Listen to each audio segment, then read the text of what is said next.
Bound by Fate, written by Whisper Quill. Previously in Chapter 7.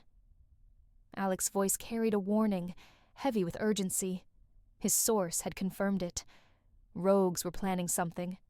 Whatever it was, it posed a danger. You need to be careful there. Your mate is with you too. Damien's response was instant, unwavering. I won't let anything happen to her. Hours later, tension settled in the air as Damien's gaze settled on Rebecca's wound. The sight of it, untended, exposed, twisted something sharp inside him. You didn't take care of it. Damien's voice was measured, controlled, but the simmering anger beneath it was impossible to miss. Rebecca barely spared it a glance. It'll be fine, she dismissed, but Damien wasn't convinced. Fine. His jaw tightened. I don't think so. You need to cover it. The quiet demand wasn't just concern. It was something deeper, unspoken. Silence stretched between them as he cared for it himself, movements precise, expression unreadable. Yet the tension between them spoke louder than words. You're good to go now. Rebecca flexed her arm, testing the bandage before nodding. Yeah, thanks. Brief, yet heavy. Words left unsaid lingered in the space between them. Hello, beautiful. Victor's voice slithered through the quiet alley, a sickly sweet mockery of charm. Rebecca ignored him, keeping her steps deliberate as she moved toward the back door. Before she could reach it, he was there, blocking her path with unsettling ease. I just said hello, and you're already trying to leave? His tone dripped with twisted amusement. She stiffened. Every instinct screamed at her to run, to get away. His filthy words echoed in her ears as his grip tightened around her arm. Spend a night with me, and I promise I'll rock your world. The slap cracked through the alley before he finished. Staggering back, he touched his cheek, shock dulling his expression for a fleeting second. Silence stretched thin, then rage surfaced, slow and dangerous. Amusement curdled into something darker. Footsteps rushed toward her, echoing against the pavement, too fast for hesitation. A fighter, huh? His voice turned predatory. That just makes this more interesting. Without hesitation, her fist shot forward, landing a fierce, unrelenting blow to his jaw. The brutal impact sent him reeling, balance slipping as he staggered backward. Slow, clumsy movements worked against him. Against her. They were nothing short of an opportunity. One she seized without hesitation. Consider that a warning. Her voice was cold, unwavering. Relief barely had time to settle before pain ripped through her scalp.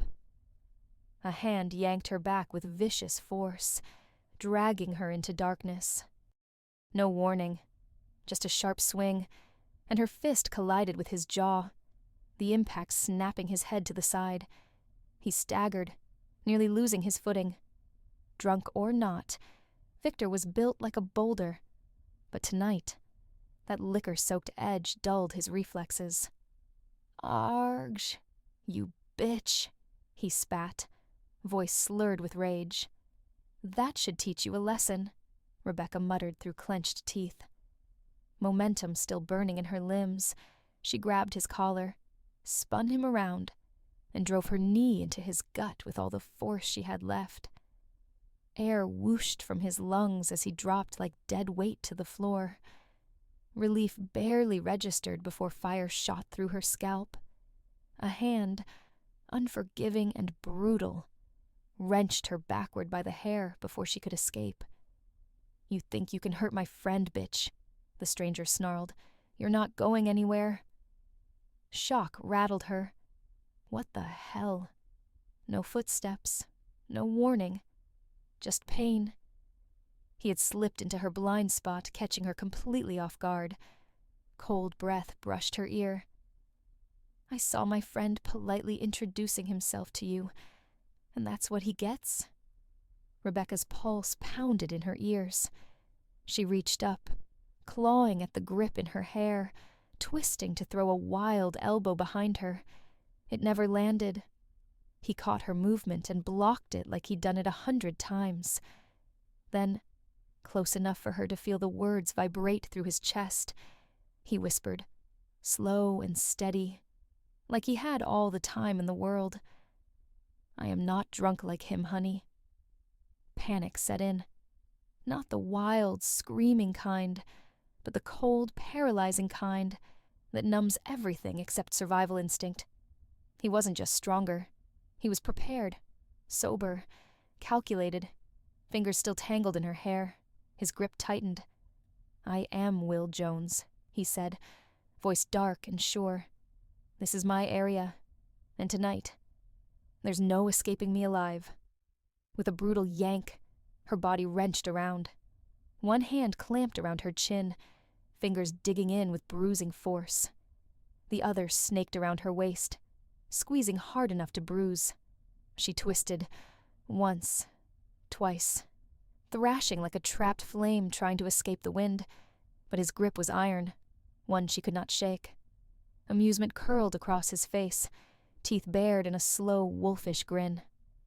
"Tough little thing, he hissed, voice smooth, dipped in malice and laced with venom. "But I won't let you go that easily." His gaze flicked away, momentarily, to the crumpled figure still groaning on the floor. "This pretty thing is mine, Victor," he called, almost laughing. "Glad to see your taste has improved." Rebecca barely registered the words before his eyes snapped to her. Darker, hungrier, fingers tightened cruelly around her chin, his breath almost mingling with hers as he approached to close the distance, forcing himself onto her lips. Pain flared at her side from the crushing grip, but survival instinct screamed louder. Mustering what strength she could, she drove her knee upward, hard before he could force himself on her. It connected. The impact landed, knocking him off balance, and she tore herself free, staggering back, lungs gasping for air. He stumbled back with a grunt, surprise flashing in his expression. Seizing the opening, she ripped herself free and darted back, desperate to run. But the blow hadn't landed hard enough. Her feet barely scraped against the pavement before Victor pounced, faster than she anticipated. His shoulder slammed into hers with brutal force, sending her crashing into the closest wall.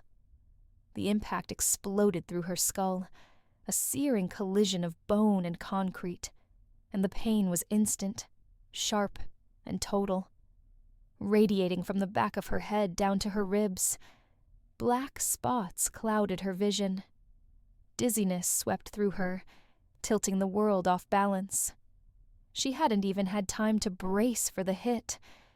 Pain rushed in, swallowing her whole, stealing her breath as she groaned through the agony. All this could have been avoided. His voice slithered through the haze. "If only you weren't so hell-bent on resisting me." Mocking laughter followed, low and sharp, his voice like a nightmare bleeding into the real world. Something wet dripped down the back of her neck, warm and sticky. Blood. There was no confusion. Her head had been hit, and hard. Blinking through the blur, Rebecca felt tears sting her eyes, not just from pain but rage. Her legs wobbled beneath her, and she shifted to her side, pressing her weight against one shoulder as she fought to regain her senses.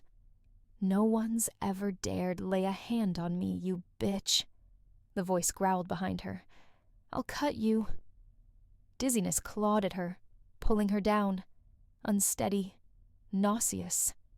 Then, a sharp click pierced the air.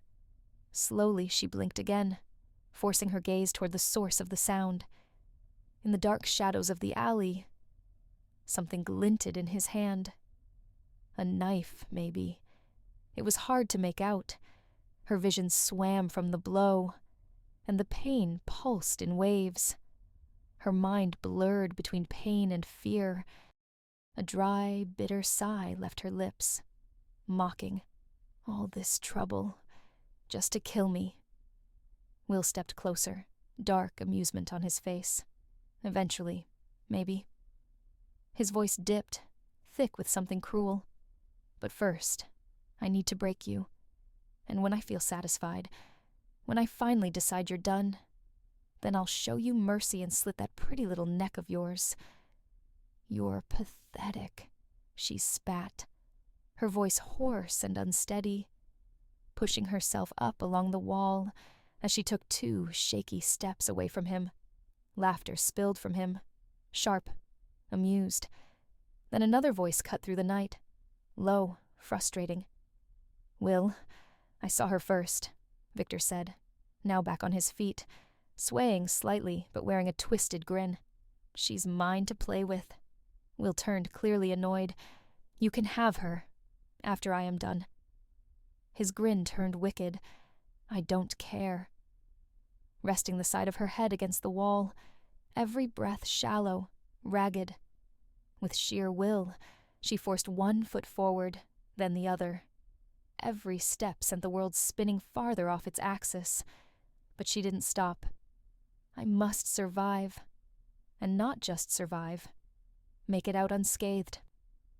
The heated voices behind her blurred into background noise, their argument rising and falling like distant thunder.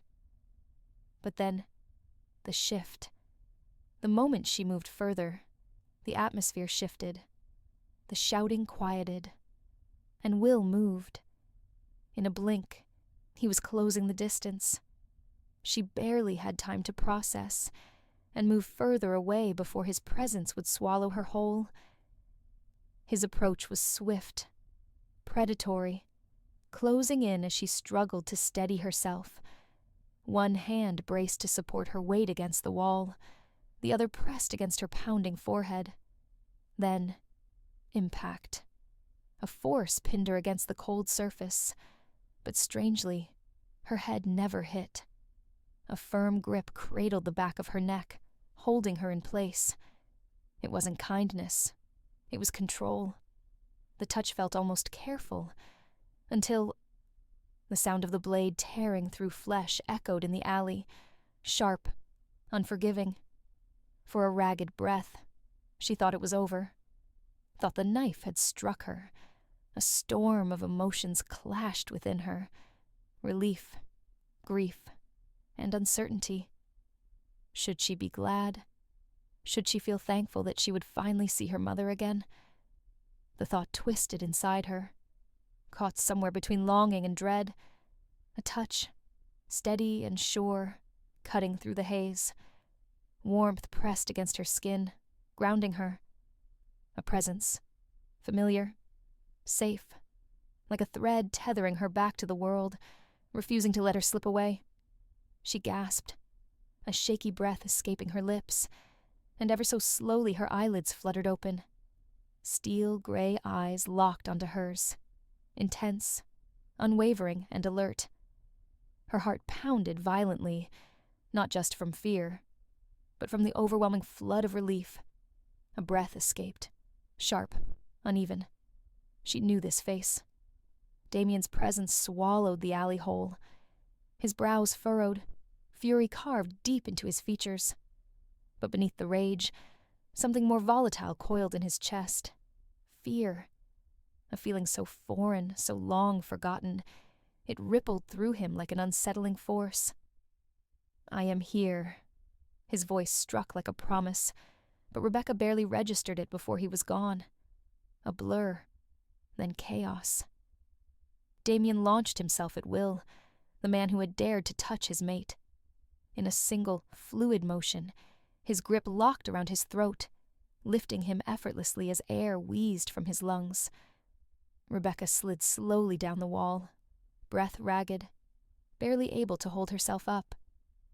She blinked, struggling to focus, the scene unraveling in fragments. Her blurred vision struggled to focus on the chaos just a few feet away. It wasn't too dark. The shadows had shifted, enough to see it.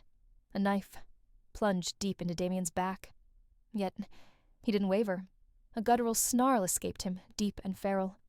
"I will kill you." Will's face contorted in terror, sweat beading at his brow. What are you?" His voice was barely a whisper, strangled in disbelief. Damien's beast raged beneath the surface, clawing to take control, demanding blood for blood. Victor knew.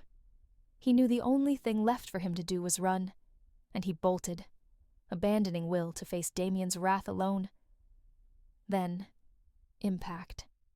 Damien's fist connected with Will's jaw, shattering bone on contact. Blood spilled from his lips, drenching the ground beneath him. Rebecca, trembling and barely conscious, finally crumpled to the ground, pain consuming every inch of her body. But even then, she tried to stop him. "Don't, Damien," she muttered weakly. But her voice barely cut through his fury.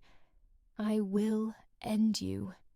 Damien landed another brutal blow to his stomach, and he staggered back, breathless, barely keeping himself upright, only to be caught again. Rebecca's fading vision caught Damien striding toward him again, steps laced with deadly intent, and she tried again, her voice weak but determined. "Stop," she whispered again. Her knees gave out completely, and she collapsed with a soft groan. That's when Damien halted.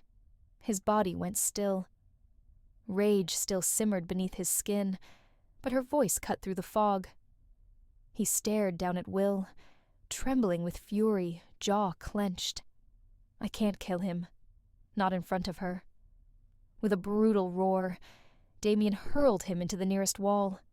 The sickening crack of bones echoed as his body slid down, slumped and broken.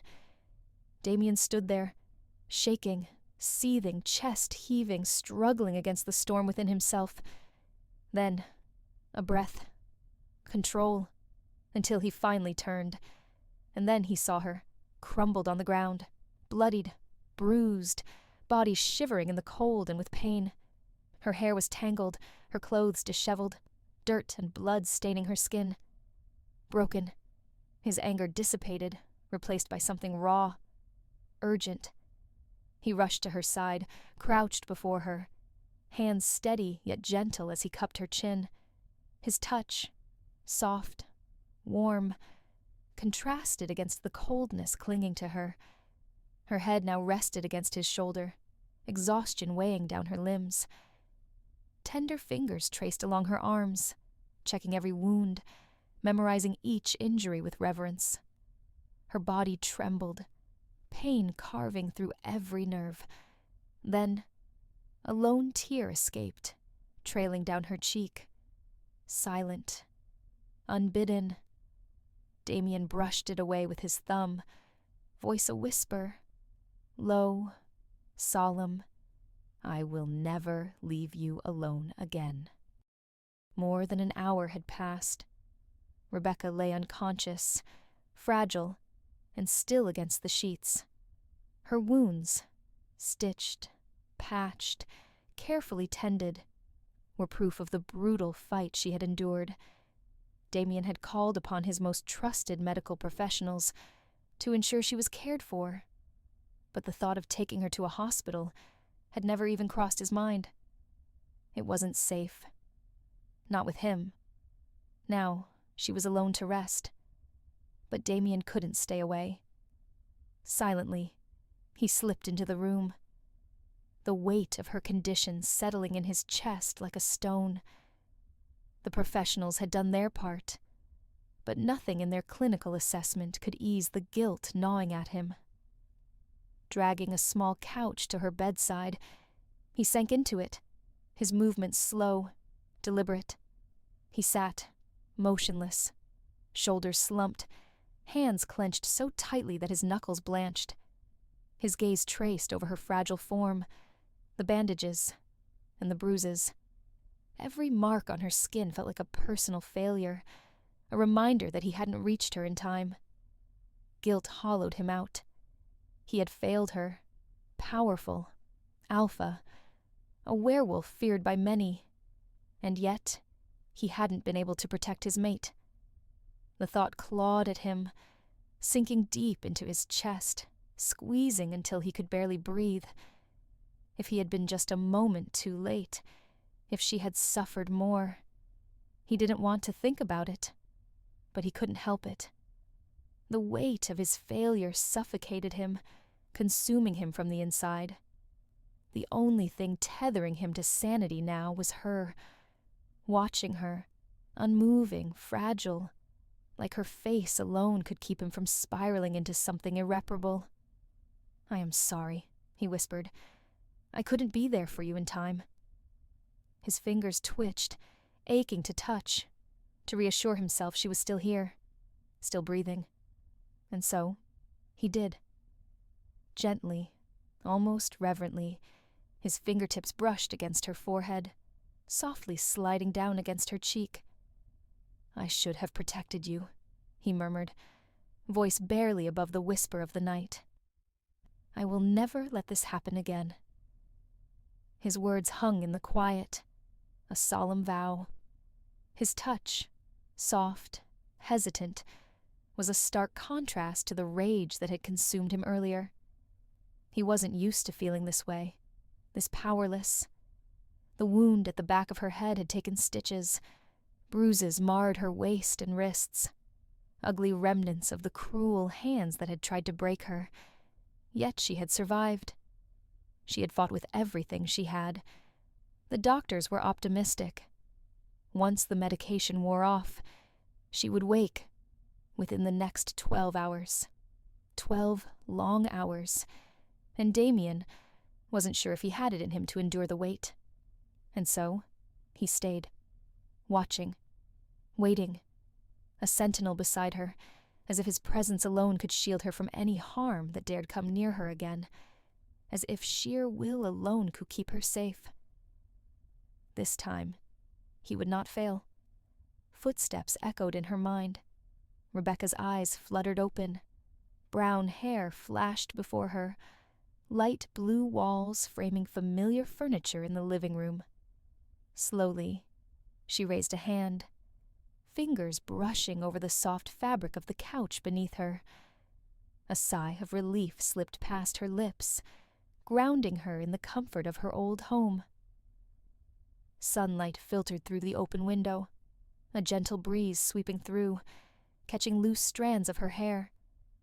She tucked them behind her ear, savoring the warmth of familiarity. And then, a voice. "You all right, baby girl?" Her breath hitched. The sound wrapped around her like an embrace. Soft, unmistakable. "Mom." Blinking up, her gaze lifted, and there she stood. Her mother, head tilted in that familiar way, smiling, eyes full of love, recognition, everything Rebecca had longed for. "Mom," she whispered, the word barely forming before a tear slipped past her lashes. Her lips curved into a trembling smile. "I have missed you," came the quiet, overlapping response, breaking what little distance remained between them. They leaped toward each other, arms wrapping tight, unspoken emotions spilling over. Rebecca clung to her mother, desperate, unwilling to let go, as if holding her tighter might tether her to this moment forever. But forever lasted only minutes. Rebecca blinked. The warmth vanished. Her mother was gone. The same living room stood around her, but everything was different. The light had changed, twisting, reddening. Flames crawled up the walls, flickering shadows stretching and enclosing. "Mom." No answer. Sweat beaded on her forehead, trickling as the heat bore down, thick and suffocating. The air felt hostile, pressing against her lungs, smothering her with each breath. The fire roared, relentless, ravenous, its flames creeping closer, licking at the edges of her reality. Desperation cracked through her voice, her hands trembling, her body aching under the unbearable searing pain engulfing her. Tears spilled freely. Grief, terror, helplessness. And then it happened. But Rebecca didn't run.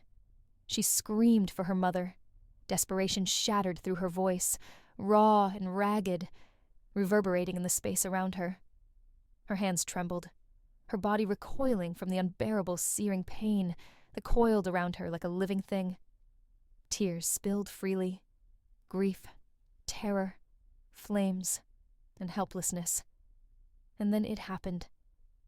Rebecca jolted awake, a sharp gasp tearing from her lips as the remnants of her nightmare crashed into reality. The first sensation that gripped her. Pain. Blinking rapidly, her breaths came shallow and uneven. Her body ached, every muscle protesting as the weight of her injuries settled over her. A quiver tugged at her lips, threatening to break the fragile composure she clung to. And before she could stop it, a whimper escaped. A quiet, involuntary sound of suffering. Then a groan. Loud, raw. Everything hurt. The throbbing in her skull intensified, each pulse a cruel reminder of what she had just endured. But worse, far worse, was the ache buried deep inside her chest. The grief. The crushing weight of losing her mother all over again. Her fingers curled into the sheets as she squeezed her eyes shut, forcing herself to steady her breathing. Seconds passed. Long, grueling seconds. And slowly, she felt her nerves settle, her pulse evening out. Once she felt in control, she opened her eyes, confusion knitting her brows as she scanned her surroundings. Where am I? The thought struck her, sharp and urgent, and before she could register anything else, panic flared. Her gaze dropped. Covers tangled around her legs. Her clothes changed. Fear surged like ice in her veins. She scrambled, lifting the sheets, fingers gripping at the fabric as dread twisted inside her. What happened? How did I get here? She barely had time to let panic take hold before Damien's voice, low, steady, familiar, cut through the air. I wouldn't do that if I were you. You are hurt. Her eyes widened slightly upon recognizing his tall frame standing in the doorway, dressed casually, yet impossibly composed. Damien's gaze met hers, steady, assessing. He must have noticed the panic creeping into her expression, because he babbled, stepping into the room with deliberate ease. Relax, please. His voice calm but firm. Rebecca, you are safe. A pause, then measured. Then, you were injured. His words washed over her like ice water, shocking her senses awake. The fragments of the night rushed back in sharp flashes, disjointed and overwhelming. Meanwhile, Damien closed the distance between them, pacing forward before settling onto the couch beside her bed. When Rebecca finally turned her attention to him, his expression remained unreadable, an unwavering mask of calm. He leaned forward, elbows resting on his knees, his presence grounding, yet unreadable. How are you feeling? She nodded in response, but instead of words, a quiet groan slipped past her lips. The pain, both physical and emotional, gripped her like a vice. Damien raised a hand, reaching toward her. His touch was light, as his palm pressed gently against her forehead, checking for signs of fever. The warmth was unexpected, unfamiliar, and instinctively, her fingers lifted, covering his hand over hers. A jolt, soft, fleeting tingles danced along her fingertips. For the first time since waking, she became aware of the bandage wrapped around her head. His gaze softened instantly. Without hesitation, he gently pulled her bruised hand away from her wound, cautious and deliberate. A shiver ran through her, exhaustion weighing down her limbs, pulling her back under. Sleep threatened to reclaim her. His voice brushed the air. Low, steady, unwavering. You still have a fever. Rest. Her body sank deeper into the covers as exhaustion weighed her down, her limbs heavy and unwilling to fight the inevitable pull of sleep, dragging her back into its embrace. Darkness swept over her again, taking her under in slow, rhythmic waves, claiming her in cycles, waking for brief moments, only to succumb once more, until finally, the fever broke. Each time she surfaced, barely surfacing from the haze, she felt it. The unwavering presence next to her, steady and constant, never faltering even as time slipped by unnoticed. She had no way of measuring how long she had drifted in and out of sleep. No concept of the hours that had passed since she last woke. But when she finally did, a raw dryness settled in her throat, parching her senses and making her instinctively swallow in a futile attempt to ease the discomfort. Movement flickered at the edges of her vision, drawing her attention.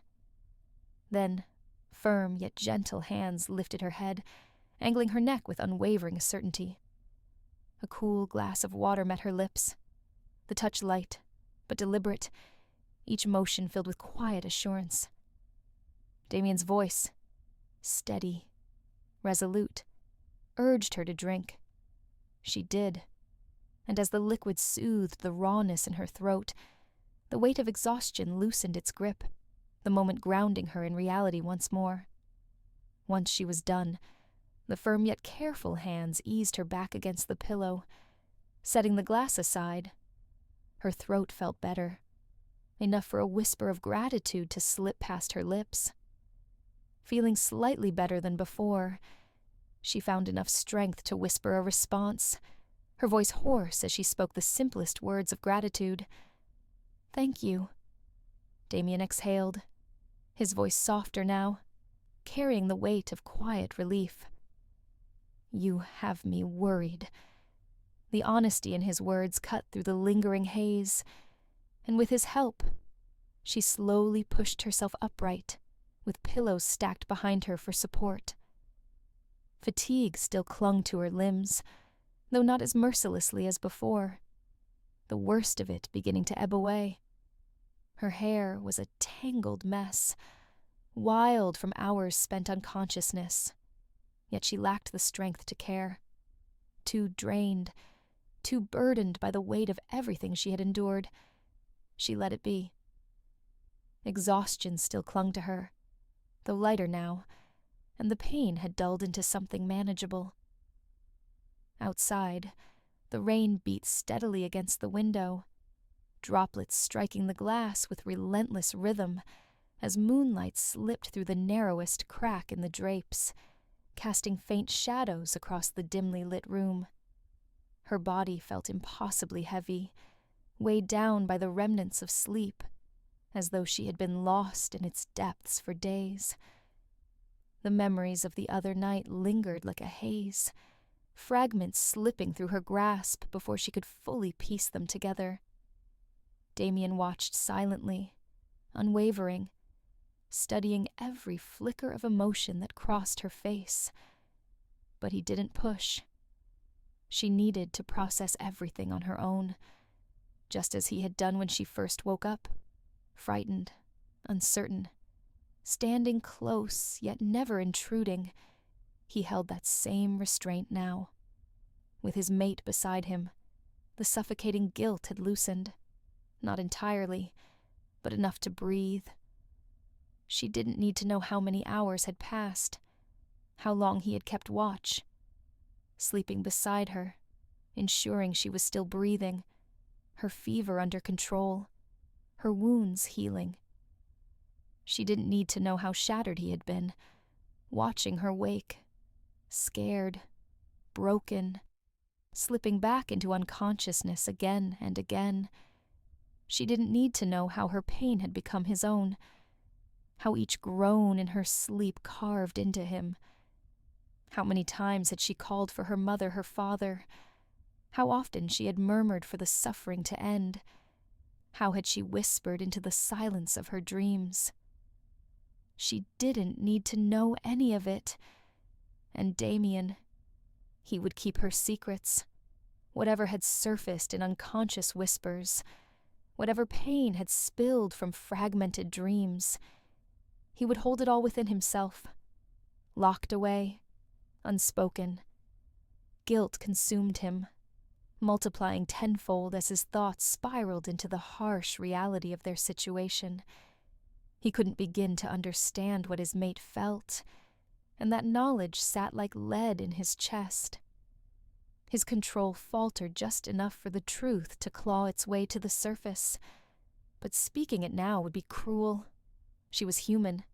Their lives, though bound together, were anything but simple. Still, one certainty remained. He would tell her soon. He had to. Letting her go was never an option. He would make her stay. For weeks he had fought against his own decision, deceiving her and hiding the truth from his family and pack. But what was the worst that could happen? Would she leave him? Reject him? Call him a monster? Would his enemies find her, turning his worst fears into reality? What was left to lose?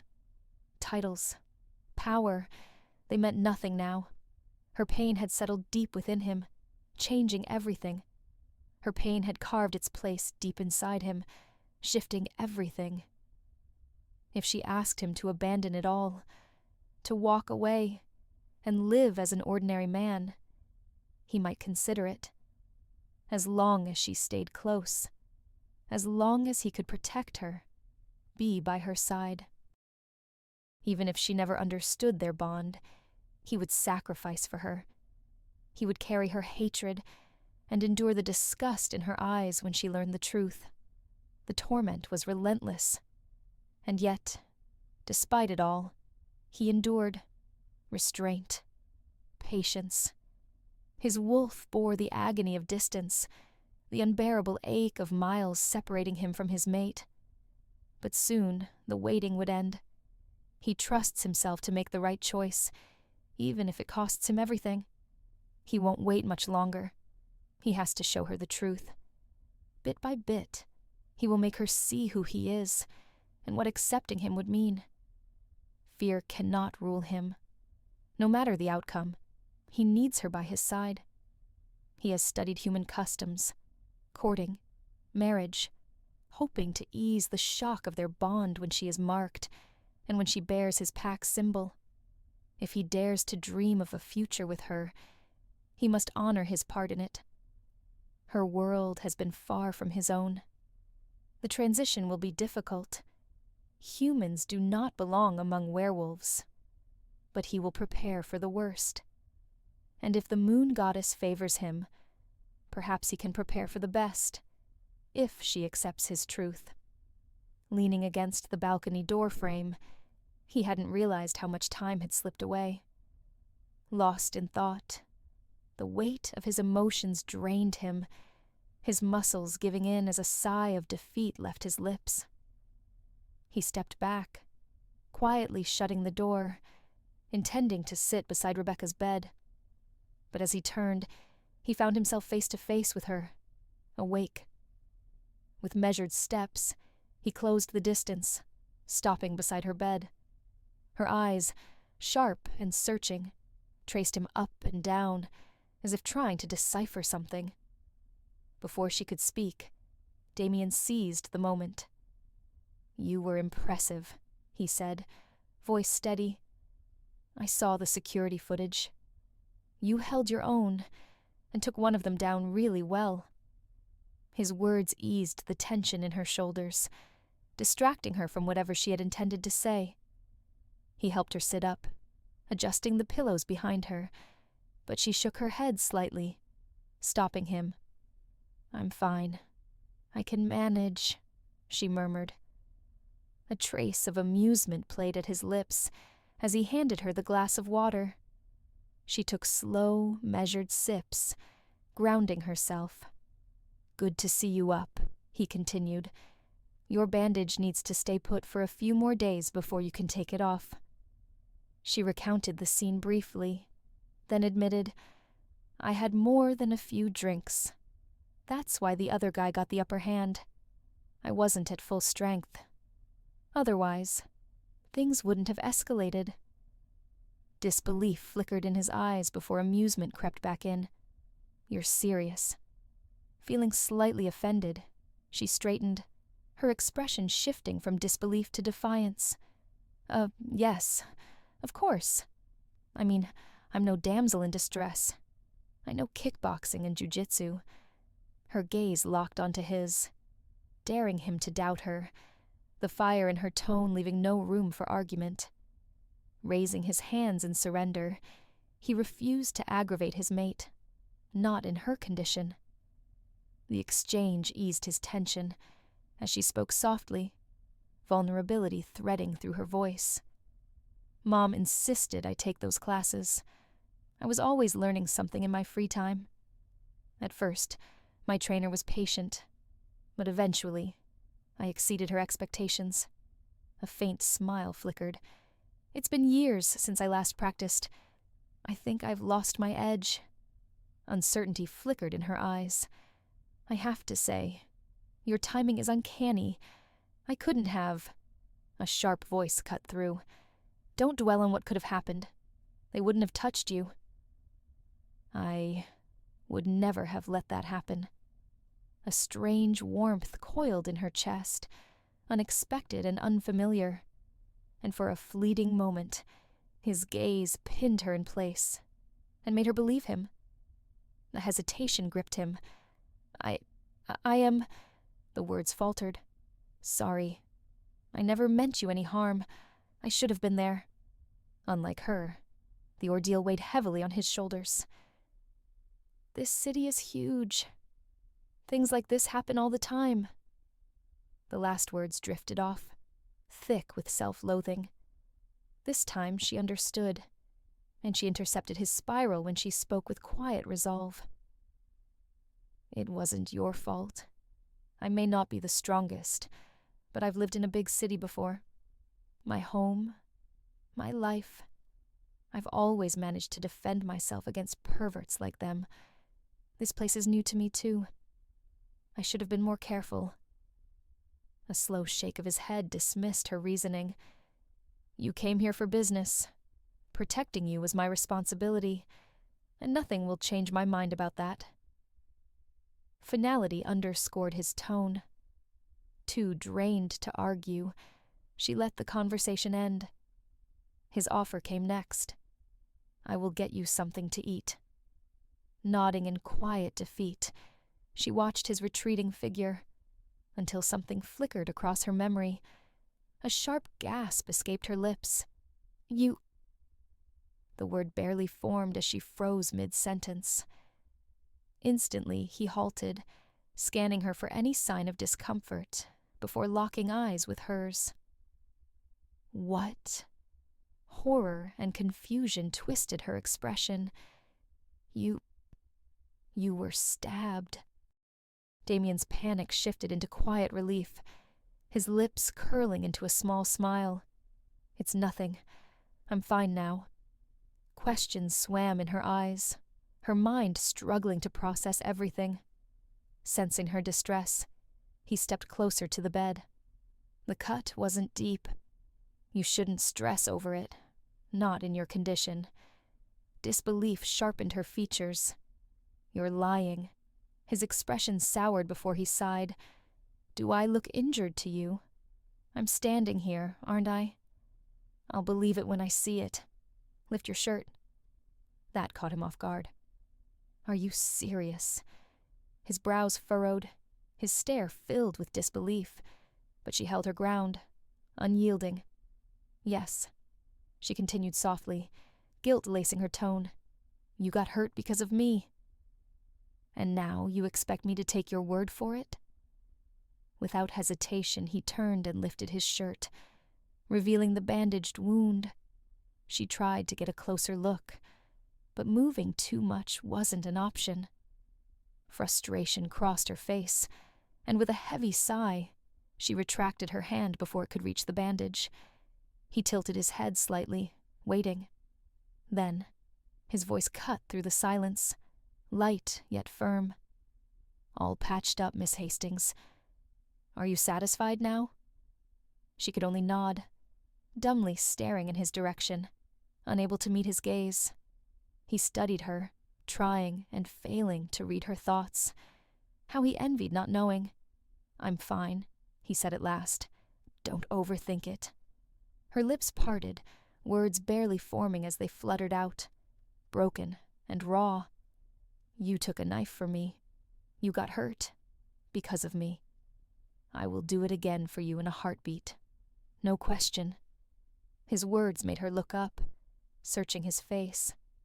Something lingered in his eyes, something she couldn't quite grasp, and for the first time, she found herself at a loss for words, unsure how to respond. "Don't." The whisper barely escaped her lips, dissolving into the air. Her thoughts tangled. Don't say these things. Why does he care? Don't make me lower my walls for you. Leveling him with a stare, she took a deep breath. "Don't bring me anything to eat. I don't think I can stomach anything right now." The dejection in her voice unsettled him. He hesitated, perplexed, before slowly retreating toward the door. His hand hovered over the knob as he spoke. "You can rest for now. I'll leave a light on. But I will bring you something to eat later." As he exited, she slumped against the pillows, her head spinning with pain and confusion. Then, her gaze flickered toward the lamp opposite her nightstand. Still on. A quiet realization settled over her. He had left it on deliberately, because she didn't like the dark. Stepping into the lounge, Damien exhaled as a faint sense of relief washed over him. Yet, the feeling was fleeting. Restless, he paced outside her door, moonlight spilling through the towering windows. Vast beams stretched across the floor, casting his elongated shadow, his silent companion in the stillness of the night. One thought lingered above all others. Why? Why had I spent so much time keeping my distance from her? Maybe. I never should have. Having her close, yet untouchable, had been a torment unlike any other. The answer struck him almost immediately. A cruel truth he had long known but never voiced. A twisted fate, indeed. When she deserves so much better, I am a monster, dressed as an ordinary man. Anger flared within him, a storm building fast and unforgiving. His voice broke the silence, laced with venom. I wanted to kill those bastards. How dare they lay a hand on my mate? His wolf snarled, restless. She may be safe, but my beast is far from satisfied. He will not rest until justice is served. The howl echoed in his mind, raw and untamed. I will rip out their throats. Damien's jaw tightened, his tone cutting through the darkness like steel. They will pay for what they did. I will hunt their heads to the ends of this earth if I have to. For nearly an hour, he remained alone in the lounge, slumped against the couch. Time dragged. At last, he sighed, running a hand through his hair, grounding himself before standing. A glance at his watch confirmed the late hour as he moved toward her room.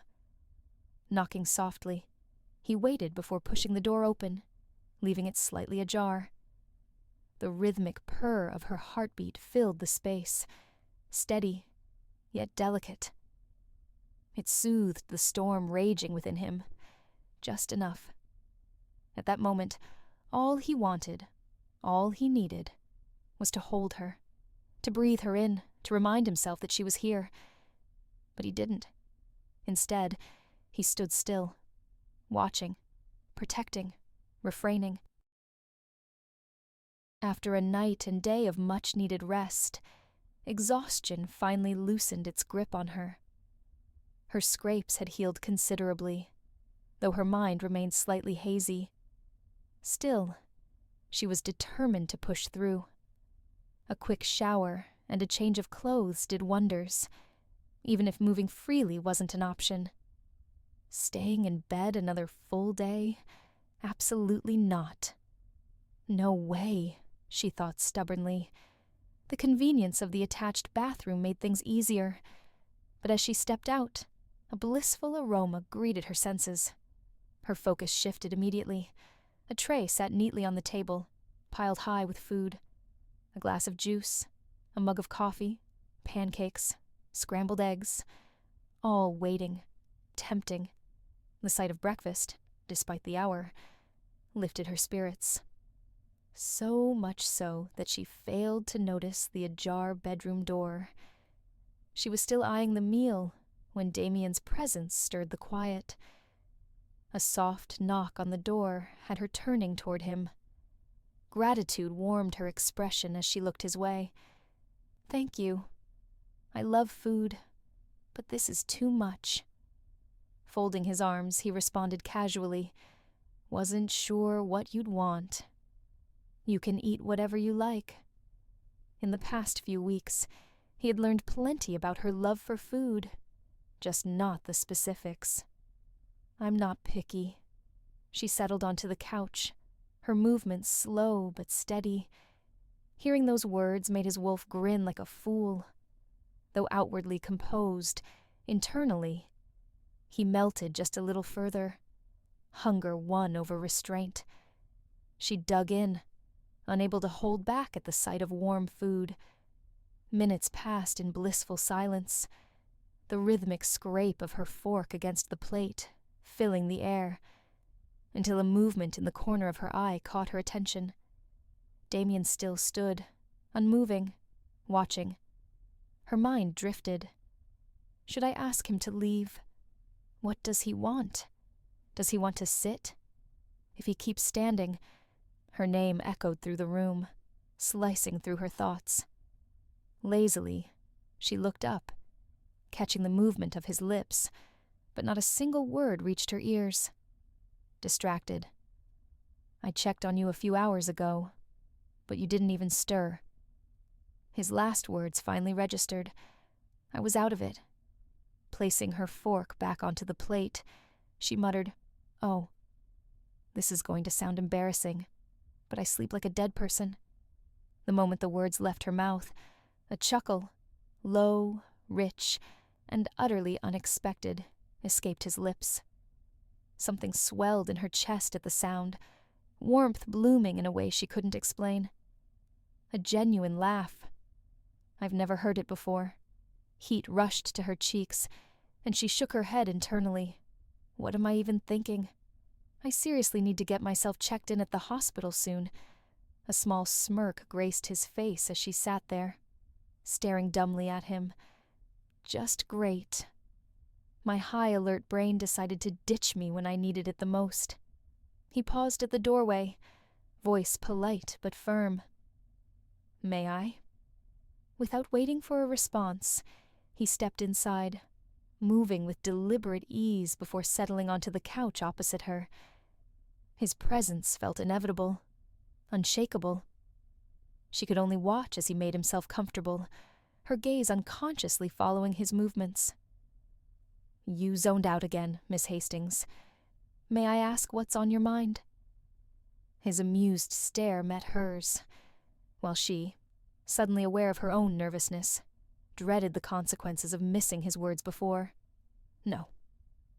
The response slipped out, barely above a murmur, almost shy.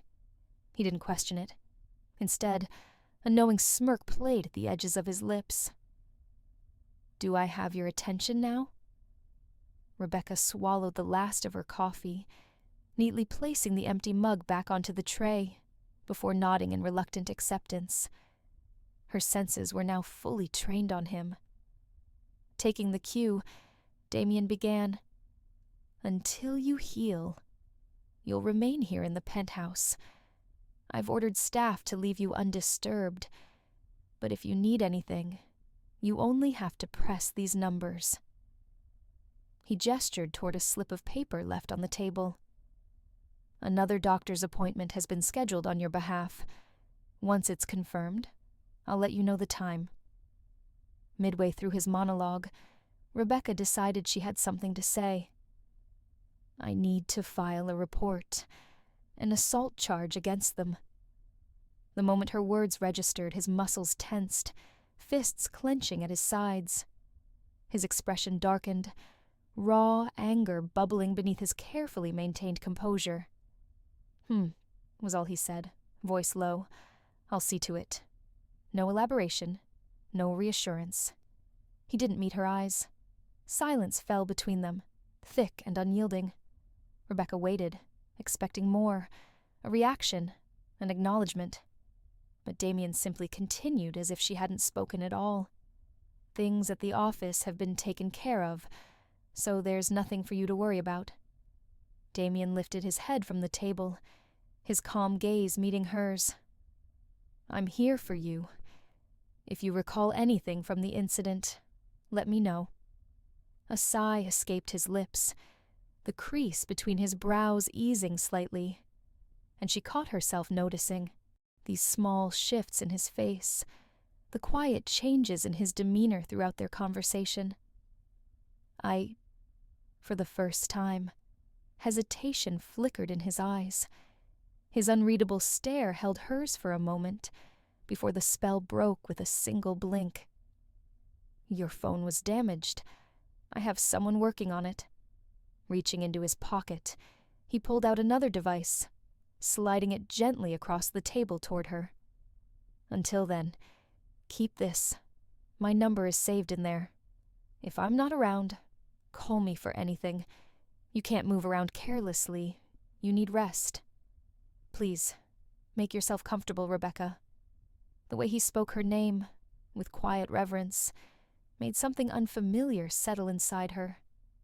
Seconds ticked by, stretching the silence between them. The weight of his words loomed, but her mind had already started slipping, absorbing not just what he said, but him, studying him. Her gaze lingered on him, trying to make sense of the quiet shifts in his demeanor. She wasn't sure what to make of it. To ease the invisible tension lingering in the room, she offered, "Didn't think you had that many words saved up for me." The words spilled out before she could stop them, lodging itself in the quiet space between them. For a beat, she wondered if she should feel embarrassed. But before that feeling could creep in, his lips curled into a small smile. Barely managed to mask her surprise, Rebecca was caught off guard by this unfamiliar side of Damien. "Well, that was almost human of you," she said, keeping her voice light, though the moment still felt fragile. His smile widened as he shook his head before responding, "You have no idea." A thought flickered at the edges of her mind, unbidden. What I wouldn't give to hear him chuckle again. It almost felt like... She caught herself before finishing the thought. The sudden thud of wooden doors swinging open shattered the silence, a stark contrast to the storm brewing within the hall. Hesitant footsteps echoed as figures entered, one shoved roughly forward, stumbling. A sharp clearing of the throat snapped their attention toward the lone figure standing at the far end. They swallowed hard, stepping forward. Fear pressed in from all sides. Heads bowed, necks bared in submission, shame weighing heavy in the presence of their master. A voice, deep and thunderous, cut through the air. Who did this? Two reluctant bodies tensed before one dared to speak. "Master, the witch has been taken. We don't know who breached our grounds, or how they learned of her location." The other beta quickly took over. "Master, the south wing of the prison was attacked. 10 entered, 11 left." The vase beside the table met its brutal end as the master's hand slammed against the counter. Your guards couldn't land a single blow? His voice seethed with contempt. Let alone protect what we've held captive. How did they breach a fortified prison? The first man forced himself to respond. They were shielded by a golden light master. Maybe it was some powerful spell meant to weaken hundreds at once. Our men were blinded against it, unconscious before they could act. No harm was dealt on either side. Silence fell, thick and suffocating. The master stalked toward the window, his hand twitching, barely restraining the urge to spill blood. He couldn't risk it. Not yet. But losing their greatest advantage, her, was something he had never anticipated. For 2 years, the witch had been in his grasp, and now someone had found her, freed her, after all this time. A low, guttural growl rumbled in his chest as he clenched his fists, nails digging into his palms hard enough to break the skin. The scent of blood lingered in the air, but he hardly noticed. It was drowned beneath the bitter sting of failure. His men stood frozen, daring not to breathe too loudly, knowing that even the slightest sound could tip the balance. The master's rage was a force barely contained, ready to spill over into carnage. His eyes burned with fury as they flicked back to the trembling figures before him. You are telling me that a witch, weakened and caged, slipped through our fingers? His voice dropped, slow and deliberate, each syllable sharpened with menace. And no one saw anything until it was already too late. The men dared not speak, dared not move. A dangerous silence stretched between them. Then, suddenly, he laughed. A hollow, humorless sound that sent a chill rippling through the room. It was short-lived, ending as abruptly as it had begun. He turned away, his jaw set, muscles tensed as he fought against the urge to act on impulse. This was not the time for blind rage. He needed control, precision, vengeance. Find her, he ordered, voice like a blade cutting through steel. And when you do, bring me whoever let this happen. The words were final, a death sentence masked as a command. Because whoever had dared take her, whoever had walked into his domain and challenged him, they would beg for an end long before he was done with them.